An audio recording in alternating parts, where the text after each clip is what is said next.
Hey S'mores, I'm Shannon Morse. Welcome to Morse Code. I do tech reviews and tutorials, and I like talking about things like security and privacy. I also like reviewing shiny new gadgets. So please subscribe if you are like me, and you too like shiny things. There is a new shiny app on the scene. It's called Clubhouse. It's actually been around for a little while. It's iOS only, and it's in beta, so you can only get in if you have an invite. That kind of artificial shortage is creating a lot of fear of missing out. So some people are so desperate to use it that they will buy invites via eBay sellers for $10 a pop. You must know someone or have access to an invite in order to get in. So Clubhouse is audio only. Rooms have mods, they have speakers, and an audience. Rooms generally have scheduled start times and they're based around some kind of topic. So the cool part and why everybody wants in is because it's being used by influencers, celebrities, business owners, artists, who just create rooms and they have these laid-back conversations. Since generally people with high success are hard to connect with, this creates a really easy accessibility for normal people like me included, and it's on the moderator's terms. And in a sense, Clubhouse allows the influencer or the brand or the company owner to kind of control when they are available to have their brain picked. It allows for a much wider fan base to listen in so they aren't answering the same question over and over and over. The other cool part, and I also totally get this, is it's audio only.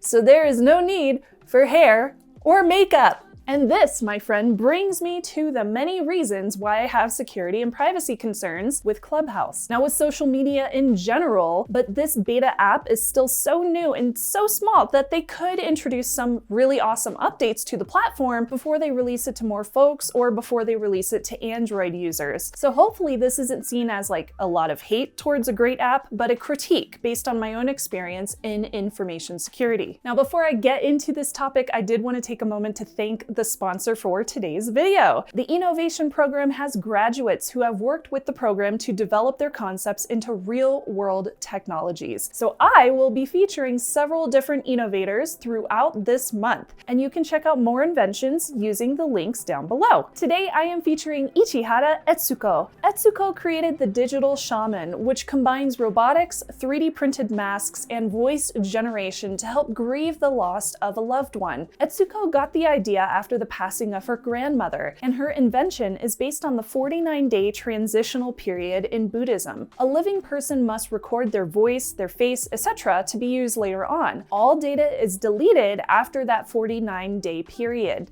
Now, I know a lot of us have lost loved ones in the last few years, and I feel like a digital shaman would be a really heartwarming way to still be able to hear my grandpa's voice during that period of grief. And it would give loved ones a way to leave messages for their own family members. Etsuko is also a media artist and she works in production of Japanese festivals.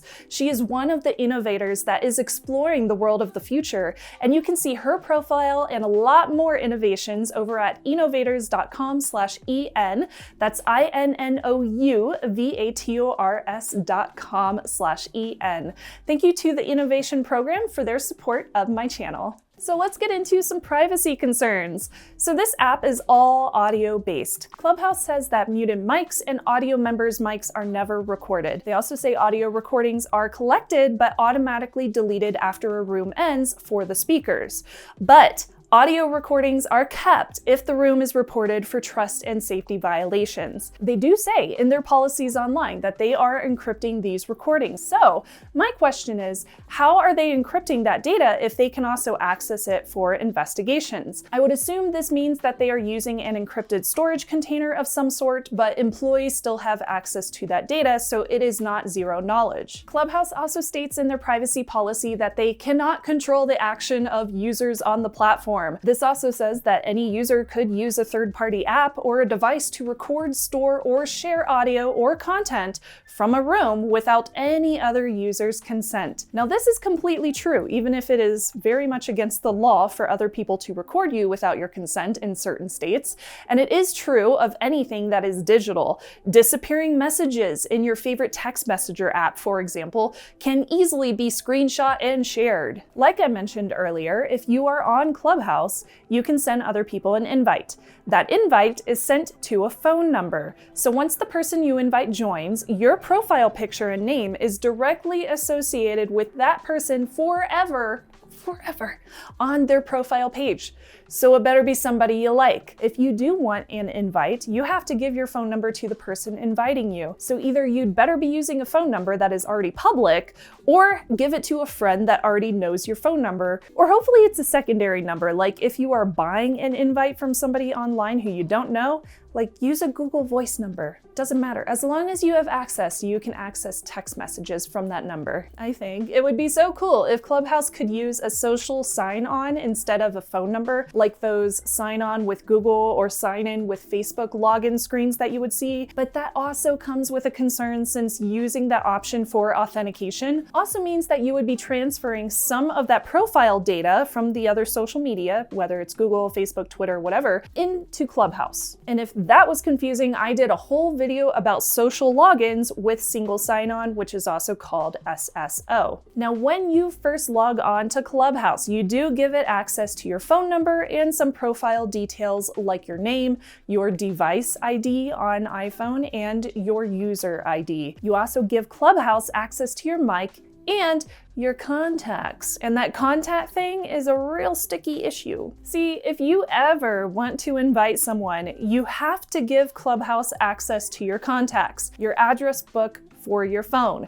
They don't let you invite random people just by plugging in a phone number. It only works through contacts. So it associates a phone number with that contact. Of course, you can just have somebody add you to their contacts list so that you can get an invite from them through your phone number, and that's probably how a lot of people are doing it, but that's the only way Clubhouse allows you to invite people.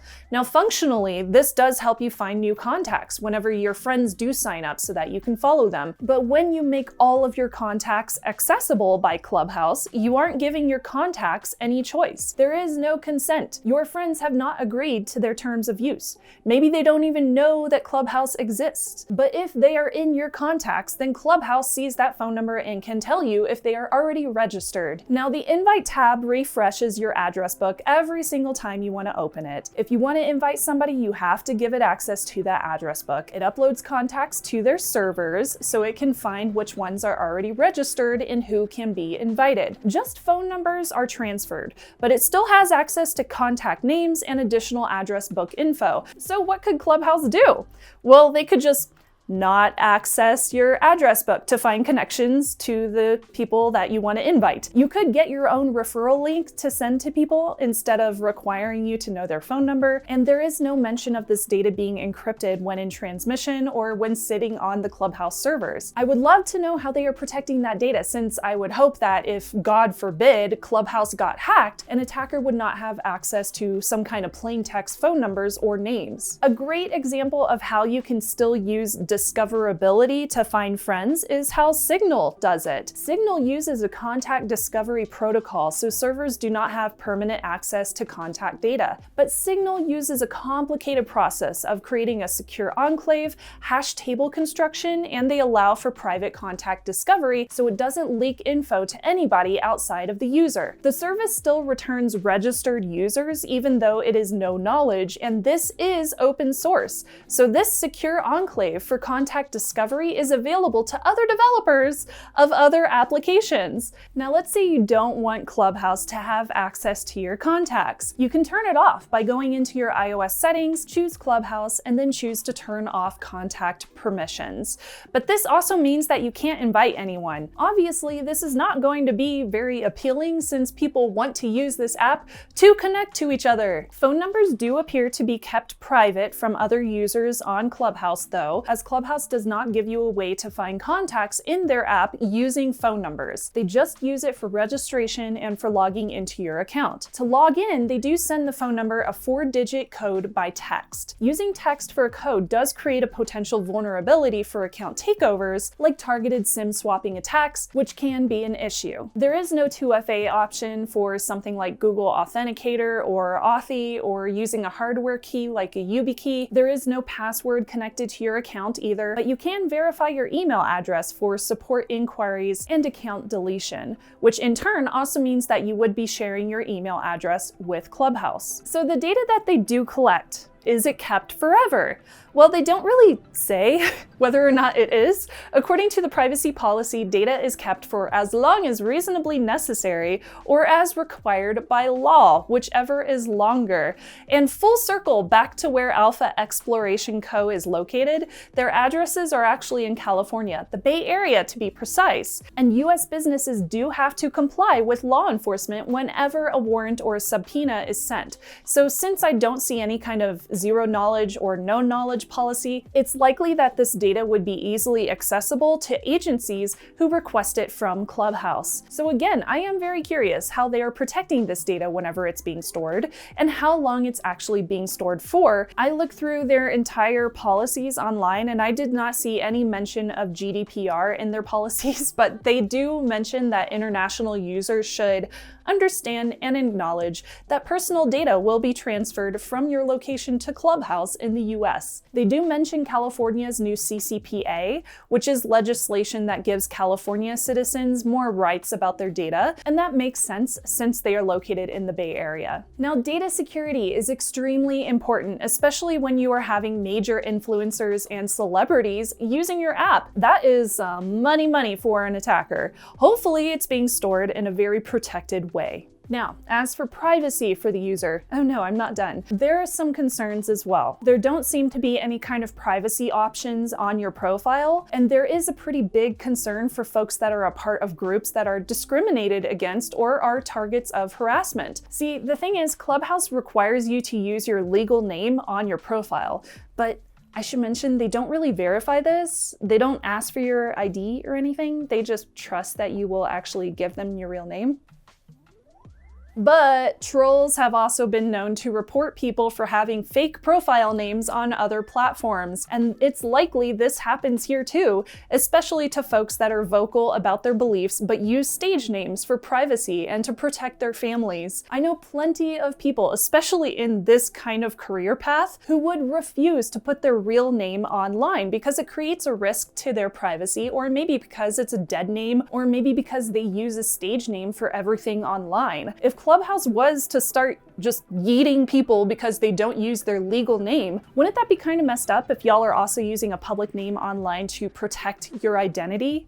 It's not very trust and safety. Of course, they do say that they do this to fight abuse on the platform, but asking for real names on the internet is not necessarily the best way to go about it, especially if they start asking for verification or they do take reports on violations. Now, Clubhouse did recently add the ability to add an alias to your profile, saying that it's for public figures, but this does not actually hide your real name.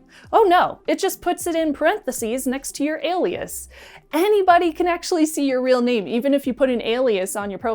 I know because I was creeping on some total strangers' profiles that I was not following whatsoever, and I saw both names right next to each other. This also is not particularly welcoming to, like my friend Renee Ritchie said, people who are at risk, like domestic violence victims or victims of stalking and harassment, which, oh yeah, that's right, I've been stalked, or whistleblowers, or political dissidents. But I know a lot of friends who just don't use their real names online. I don't even know what their real names are. We still go by each other's handles whenever we hang out in person. They call me Snubs, I call them whatever their names are. So for example, hackers, which hackers are good people. They are the reason that we have secure internets. Not all hackers are bad, just a very, very small percentage are, and I call them attackers, not hackers. They would hate this policy because if you tried to lay this on them at like DEF CON or something, they'd be like, ha, screw you. Now, blocking is kind of anonymous, but sorta. If people in your network have somebody blocked, they will show up with a little exclamation icon whenever you go to check out your network. So if you block somebody, let's call them Alice, for example, that means that your other friend, Bob, will see that somebody had blocked Alice, but they will not know who blocked them, just that somebody in their network had blocked Alice. So if I'm the only person in Bob's network, does that mean that Bob would be able to figure out, problem solving, that I'm the person that blocked Alice? Ooh, drama. Now lastly, there is not an easy way to delete your account. If you do want to delete your account, you have to contact them over email, and then your account goes into deactivation, and then it's deleted. They mentioned that it's not a feature in the app yet, so hopefully it will be included soon. So, what's my take? Well, FOMO should not replace or make you lower your stance on privacy. I don't know if Clubhouse has an InfoSec team. I don't know if they have done audits or a risk assessment on their own products. They are growing at light speed right now, and I bet that they are underwater with work, servers getting DDoS just because of all the visitors constantly hitting their servers, and they're experiencing those normal growth pains. Taking an active approach, though, to security and privacy is a part of that growing pain for any company. At least it should be. As a user, there's only so much that I can pry into, and to be honest, I'm very glad that I use a business phone number whenever I sign up and test new apps, since I would be very wary about giving up my private phone number to an application when I don't fully understand how they are protecting that information. While they are advocating for trust and safety, which is awesome, and in fact, they are hiring, having a code of conduct for their community. That is all incredibly good and something that I also have. I have a code of conduct for my comments, but I would love to see the same attention given to security and privacy, which are under the same umbrella, but they are different things, especially because I really like this app and I want to see it succeed. You've probably seen my critique of WhatsApp and now this one on Clubhouse, so if there is another app that you would like to see me break down in terms of security and privacy, let me know in the comments. I think that it's really important to know how all of our apps are using our data or storing our data, since our lives are so very intertwined with the internet these days. Thanks again to my s'mores for subscribing and for watching. I'm Shannon Morris, and I will see you soon. Bye, y'all.